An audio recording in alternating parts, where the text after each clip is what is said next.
Lo showroom di un atelier di design dove un tempo c'era la storica armeria Piacentini in via Roma a Treviso, chiusa da oltre un anno, e stavolta non si tratta solo di una nuova apertura in un quadrante difficile della città, l'unico dove sia stata istituita lo scorso maggio la zona rossa, ma anche un significativo esempio di collaborazione dei privati in ottica antidegrado, già perché dopo la chiusura dell'armeria sono stati proprio i condomini del palazzo a farsi carico dell'affitto dei locali, subentrando nel contratto per poter gestire direttamente l'entrata di un nuovo inquilino che potesse dar lustro all'edificio progettato nel 1960 dall'architetto veneziano Carlo Scarpa. Tra i condomini anche l'avvocato Fabio Crea. Nel momento in cui si è liberato uno spazio storico, che era l'armeria al centro di Treviso, abbiamo ritenuto, visto quello che era, l'abbiamo ritenuto un pericolo per il condominio oltre per la zona, quelle che potevano essere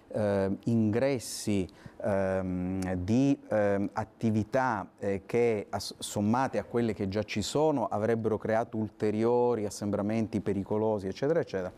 Abbiamo deciso per qualche mese di assumerci l'onere della locazione facendo da ponte per qualcosa di interessante, di bello. Un esempio di come anche i privati possono aiutare le amministrazioni comunali non solo ad evitare il degrado, ma anche a valorizzare angoli di pregio nascosti o poco conosciuti come l'androne del palazzo ed altri spazi comuni progettati dal grande architetto veneziano. Proprio perché magari sono inseriti in contesti di degrado e c'è una sorta di disattenzione anche dall'amministrazione, oltre che della cittadinanza, quando invece la possibilità di restituire il bello, il decoro, la conoscenza dell'architettura, noi abbiamo la fortuna di avere fra qualche mese la mostra di Goldin.